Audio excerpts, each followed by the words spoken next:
What's up mga panty gamers? In this video nagbabalik si Tita Gwen at siya ang core. Matigas na panty ang gagawin niya dito at hindi damage. Dahil kasama niya naman ang barkadang Giga kaya tiwala siya sa kanila na hindi niya na sila kailangang buhatin. Sana all. Maagang clash nga dito sa gold lane ang kaganapan. Tatalunan ko pa sana si Tita Karina pero kanyang naiwasan. Sabay si Tigreal na may malaking high na pangalan. Amin na sana bibigyan pero lumayo na ng tuluyan. Sabay alis na parang nothing happened. Pero may pusit dito na biglang dumating. Ayan pa naman ang pinakaayaw na kalaban ni Tita Gwen. Pag si taong pusit kasi kalaban ni Tita Gwen ganito kanyang feeling.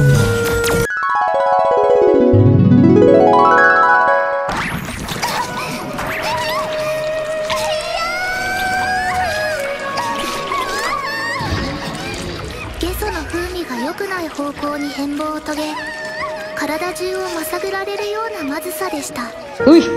Gagi niyan. Bastas.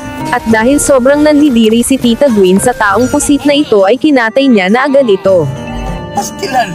So weird. Nandidiri si Tita Gwen sa taong pusit pero sa panty niya na walang laba ay hindi hahaha. Dumi-dumi mo! Pagtapos nila Tita Gwen magpagong dito ay nagpakita si Tigreal na malaking high ang pangalan. Agad niya na ito pinaamuyan ng panty na hindi nalaban para hindi na uli makatakas. Tapos kukunin ko sana itong taong butiki. Sabay nakiipal si Tita Karina at inagaw niya ito sabay umalis. Pero si Tita Gwen ay biglang nainis. Makakatakas ba si Tita Karina? Nako hindi, nahuli ka ng panty ni Tita Gwen. Ayun si Tita Karina ay naubusan ng hininga. Isusunod ko na sana si Tita Sisi pero napasprint na lang siya sa sobrang takot kay Tita Gwen. Aba nag-good game pa si Tita Karina. Trash talk ibig sabihin yan. Kaya naman paamuyan na uli siya ng panty na hindi nalabhan. Huwag ka na magtangkapang lumaban. Kapag si Tita Gwen katapat mo dapat na gawin nyo ay mag-surrender. Kung ayaw nyo magdusa sa panty ni Tita Gwen na amoy diaper. Kinukuha nga ni Tita Gwen ang pagong at si Tita Karina gumagawa pa ng pangarap. Balak niya pa umagaw pero hindi kahahayaan ng mga barkadang Giga.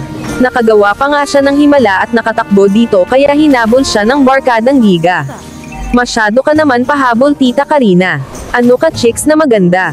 Paalam na sayo kasi walang magagawa yang pagbili mo ng buy time. Pinagtutulungan pa nila si barkadang Giga carry dito. Huwag ka mag-alala, I got you my Giga. Ay hindi na pala kailangan dahil kaya mo naman pala mag-isa. What the freak? Si taong pusit dito aking nakita at nakasalubong niya yung mangkukulam na Giga. Ayan pinagtutuhag siya na parang kalamares. Sa baba pinagtutulungan nila yung mangkukulam. Huwag ka mag-alala, I got your back my Giga. Huwag nyo sinasaktan ang barkadang Giga ni Tita Gwen.